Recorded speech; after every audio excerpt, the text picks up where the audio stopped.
মানুষ তার জীবনের একটি বড় অংশ অপেক্ষা করে কাটিয়ে দেয়। অপেক্ষা শব্দটির মধ্যে লুকিয়ে আছে একটি অদ্ভুত আবেগ।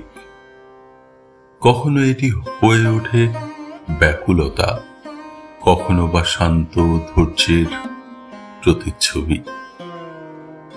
অপেক্ষা যেন জীবনের সঙ্গে চাদরের মতো জড়িয়ে থাকে, কারণ আমরা সবাই কোনো না কোনো কিছুর অপেক্ষায় থাকি। চক্রাকারে ঘুরতে থাকা জীবনের জন্য অপেক্ষা, জীবন পেলে মৃত্যুর জন্য অপেক্ষা। অপেক্ষা যেন প্রহরবিহীন আজীবনের একটি জীবন, যেন অপেক্ষার এক দীর্ঘ কাহিনী। শৈশবে অপেক্ষা করি বড় হওয়ার, কৈশোরের স্বপ্ন পূরণের, আর প্রাপ্তবয়স্ক জীবনে অপেক্ষা করি সাফল্য, ভালোবাসা এবং শান্তির। জীবন যেন এক অদৃশ্য ঘড়ির কাঁটার সঙ্গে তাল মিলিয়ে চলা, যেখানে প্রতিটি মুহূর্ত অপেক্ষার মাঝে গলে যায়।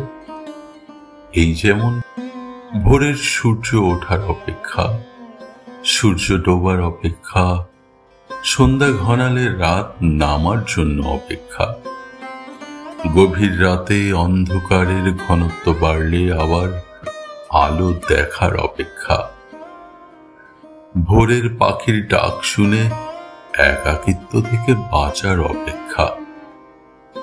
এরপর এই কোলাহলের শহরে গন্তব্যে পৌঁছনোর অপেক্ষা, পৌঁছে গেলে ঘরে ফেরার অপেক্ষা, ঘরে ফিরে একটুখানি প্রশান্তির খোঁজে মানুষের অপেক্ষা।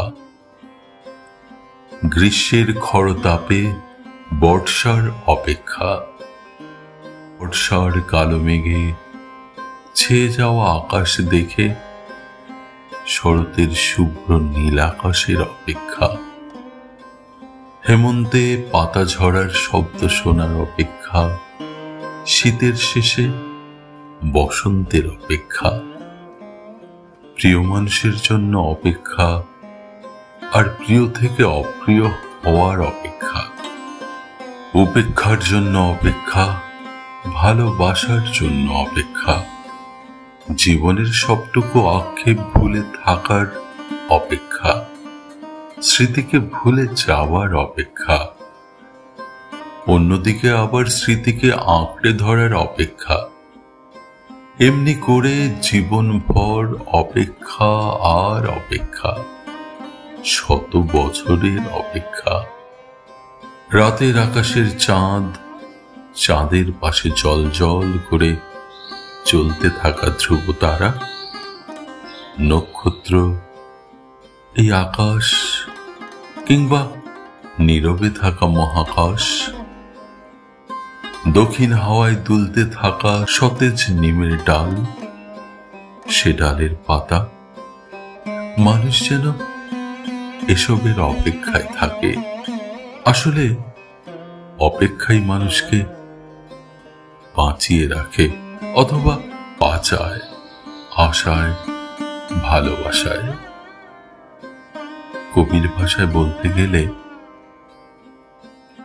অপেক্ষমান বুকের ভিতর কাঁসর ঘণ্টা, শাঁখের উলু, 100 বনের বাতাস এসে একটা গাছে হুলস্থুলু।